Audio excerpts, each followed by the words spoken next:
The following video contains content that is both violent and graphic in nature. It also contains discussions of suicide. It is intended for mature audiences only. Please be advised.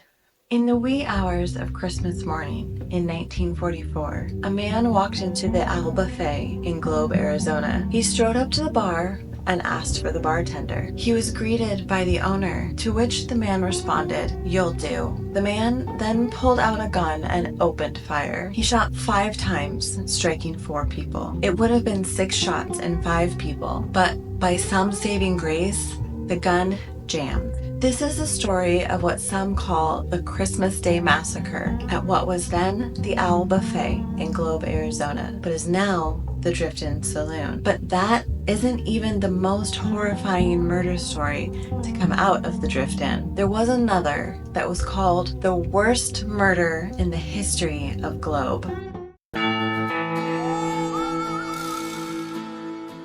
I'll get to that one in a second, but first, let's finish the Christmas Day Massacre. In the late hours of Christmas Eve in 1944, a 35-year-old man named U.L. Hawley and his neighbor, Orville Black, entered the Al Buffet to have a drink. As they attempted to order, however, the owner, Morgan Nielsen, cut them short, informing the men that he, quote, did not cater to colored trade because, you see, U.L. Hawley was a black man. So Hawley and his companion turned around and left without incident. A few hours later, though, Hawley would return to the Owl Buffet, but this time with much more sinister intentions. He asked for the bartender, at which point Morgan Nielsen informs Hawley that he is the owner. Hawley looked at Nielsen and responded ominously, "You'll do." Hawley raised his pistol and shot Mr. Nielsen. He then turned and took aim at Mrs. Nielsen, but a fast-acting bartender shoved her down below the bar and took a bullet in his own shoulder. Hawley fired again, striking one patron in the arm and another in the stomach. He shot once more, but that bullet went wild. Hawley took off running out of the building.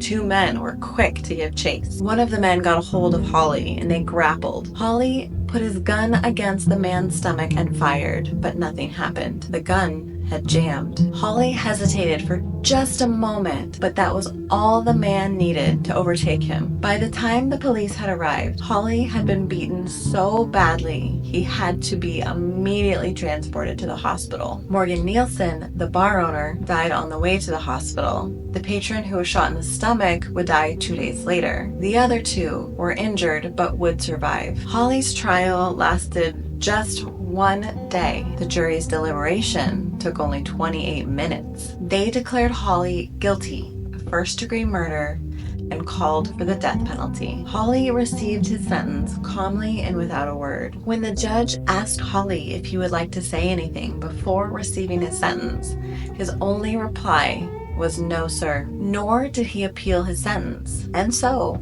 on April 14th of 1945, U.L. Hawley was executed by gas chamber. Perhaps a just end to that story, but the Drift-In's troubles go back much farther. On the evening of Sunday, October 28, 1906, a man named H.C. Hauser was hunting with 2 young boys in the canyons about a mile south of the town of Globe, Arizona. Hunting for what? I don't know, but what they found was surely more than what they were looking for. Hauser had stumbled upon a body. Death was fairly commonplace in Old West mining towns like Globe. Mining accidents were frequent, tuberculosis was an epidemic, and that's not even accounting for violent crimes and gunfights. That is to say, men like Hauser would not be easily rattled by death. So for the Arizona Silver Belt, the very newspaper that H.C. Hauser worked for, to describe this death as the worst murder in the history of Globe, it must have been truly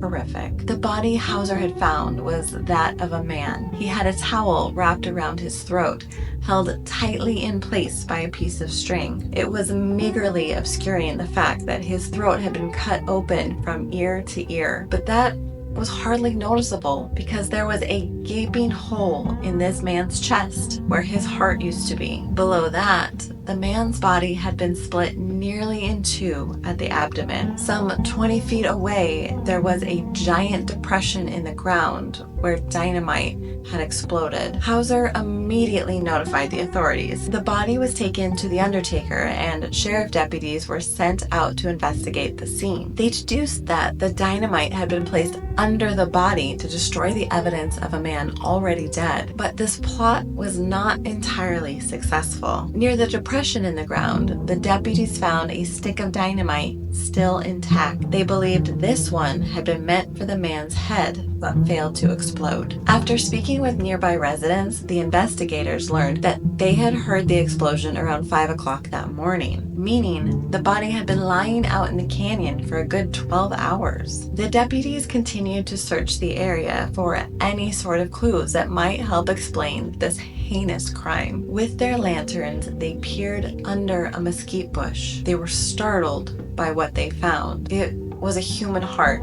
completely unscathed. Well, except for having been removed from a chest cavity. If that weren't odd enough, they noticed something else as well. Though bits of the man's flesh were found to be plentiful on nearby bushes, the deputies realized there was very little blood. This man was killed somewhere else. The coroner was having a bit more luck. He found a bill in the man's pocket from the Old Dominion Commercial Company, the general merchandise store. The investigators paid a visit to the store and spoke with the cashier, who was able to compare the bill to his own books. This gave them a name. The victim was Joseph Ludwig. They ascertained that up until very recently, Ludwig had worked as a miner for the Big Johnny mine. Digging even deeper, they gleaned that Ludwig was from Luxembourg, approximately 36 years old, and was not married. According to the cashier, Mr. Ludwig had been in on October 22nd to withdraw $25 from his account, and again on October 23rd for the same amount. On Thursday, October 25th, Ludwig came in with a friend to cash a check for $36. In total, that would have been $86, and yet, when his body was found, Ludwig had not a cent on him. After doing some more probing around town, the deputies learned that Ludwig had checked into the International House, a boarding house frequented by miners. Mrs. McInerney, who ran the International House, told the deputies that Ludwig had come in Thursday evening, asking for a room, but said he only had 50 cents at the time. He assured her that he was going to work in the morning at the Old Dominion mine and would be able to pay then. So Ludwig was given room number 18. This would be the first and last time that Mrs. McInerney saw him. Now,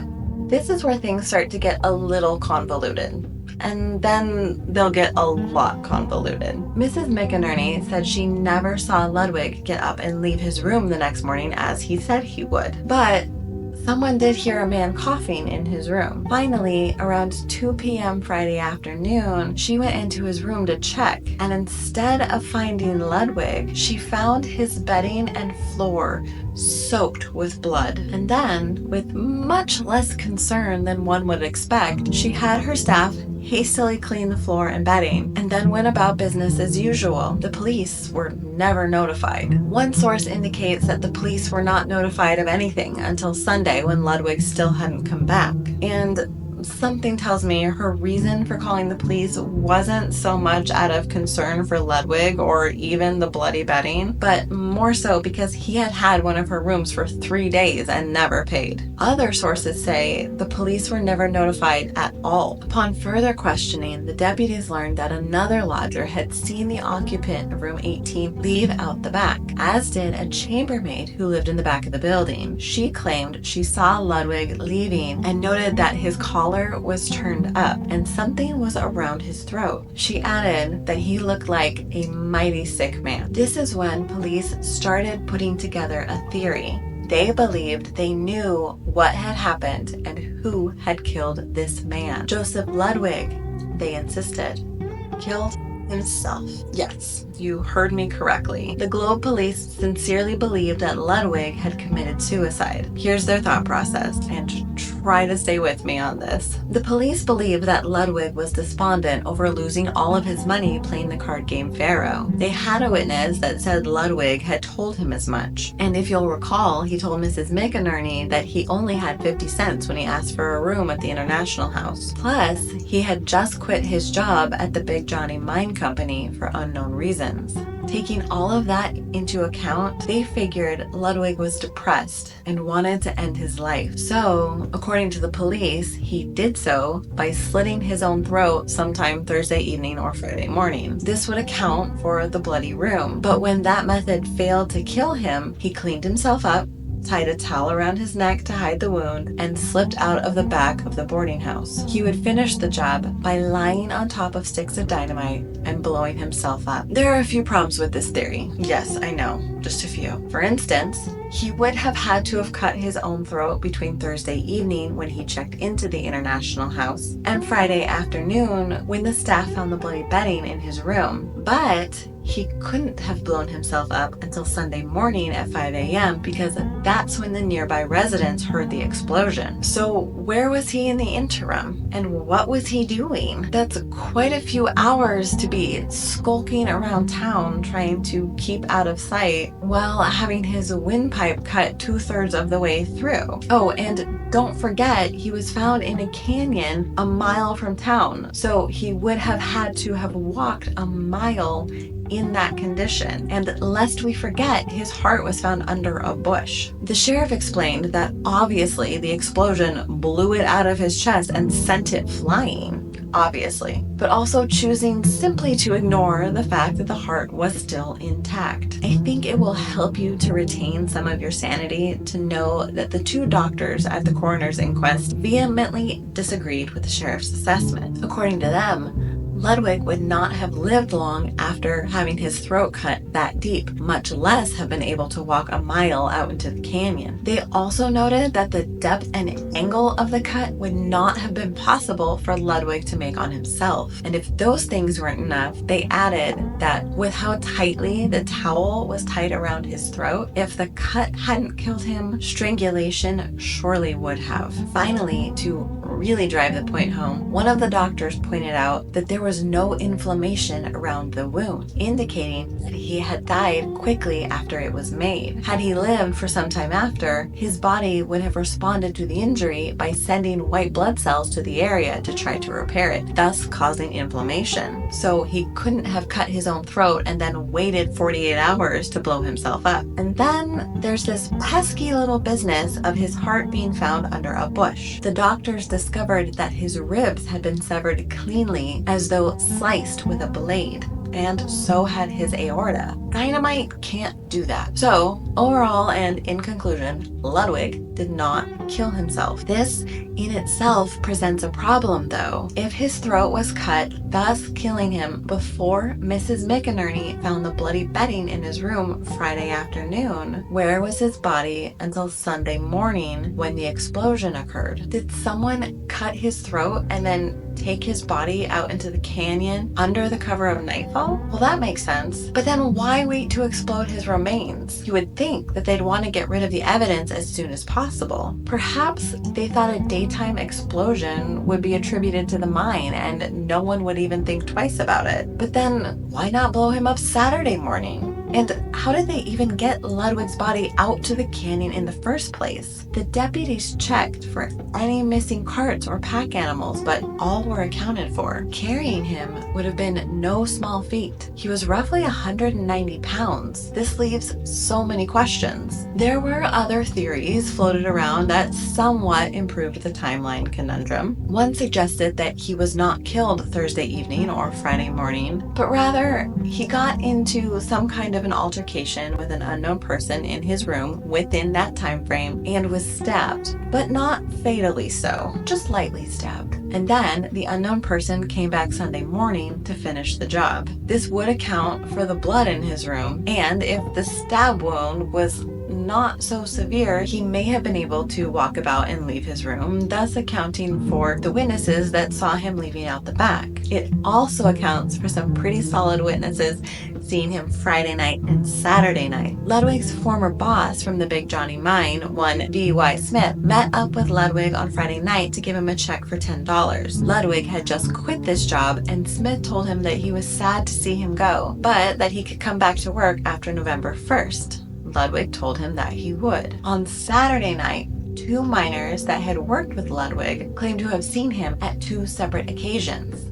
One around 8 p.m. and the other around midnight. My only problem with this theory is that if he had been stabbed Thursday night or Friday morning and then saw all of those people within the next 2 nights, you don't think he would have mentioned that to any of them? Like, holy shit, you'd never believe what happened this morning. I got stabbed. But maybe if the events that led up to the stabbing were incriminating, then maybe he would have kept it to himself. But even still, none of them noticed anything odd about him? A blood stain? A bandage? Nothing? Of course, there is the option that it was someone else entirely that was injured in that room and the blood was theirs, not Ludwig's. Though that does make me wonder what happened to that person then. Did they die? It was a lot of blood after all. Why were so many people being casually murdered in this boarding house without anyone noticing?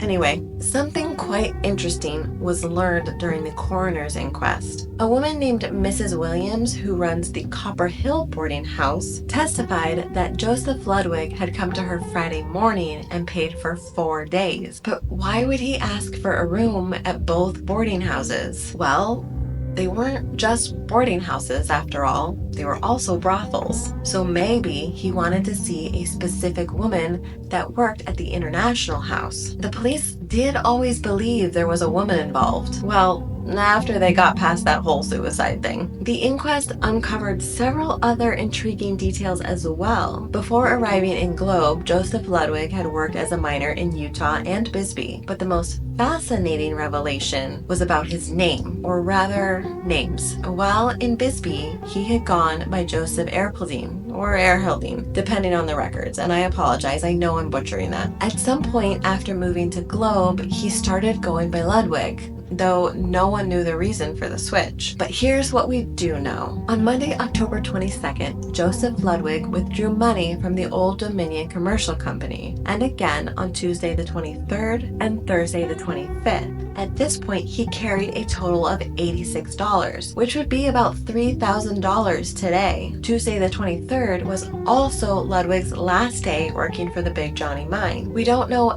anything about his whereabouts on Wednesday the 24th, but on the evening of Thursday, October 25th, Ludwig went to the International House and asked for a room, but stated that he only had 50 cents. He added that he would be going to work for the Old Dominion mine the next morning. He was given room number 18. Later, on the evening of Thursday the 25th, around 8:30 p.m., he ran into a fellow miner who reported that Ludwig seemed despondent over gambling losses. On the morning of Friday, October 26th, Ludwig went to the Copper Hill boarding house and paid Mrs. Williams for 4 nights there. That same morning, back at the International House, a witness stated that they had heard a man coughing in room 18. 2 witnesses told police they had seen a man that they presumed was Ludwig leaving room 18.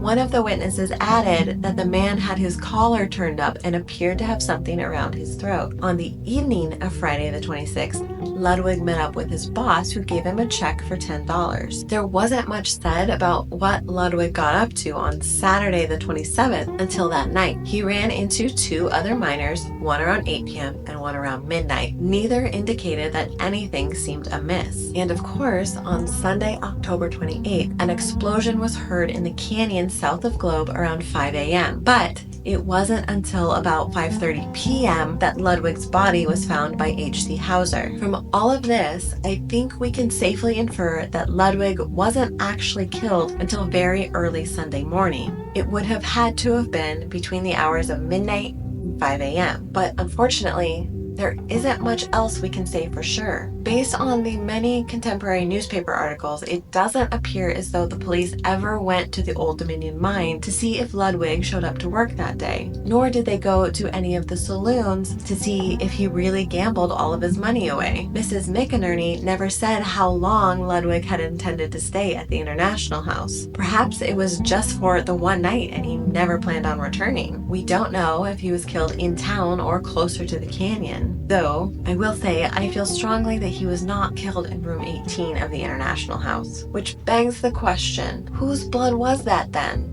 What happened there? The police never did uncover the true motive behind Ludwig's murder, but considered robbery to be a strong possibility, nor did they discover his actual killer. The articles indicated that there were, at times, persons of interest, but nothing that went further. Regardless, the police seemed steadfast in their belief that someone, or multiple someones, from the International House had something to do with it. And a year later, that belief would be reignited. Late Saturday night, in fact, it was nearly midnight, on November 17th of 1907, two police officers came upon a man who was slumped over on the street outside a house in Globe's red light district. Probably another drunk, the officers assumed. Better get him home. But when their efforts to rouse this man to consciousness had failed, they realized he wasn't drunk. He had been drugged. Eventually, they were able to wake him just enough to ask where he lived. Room 18, International.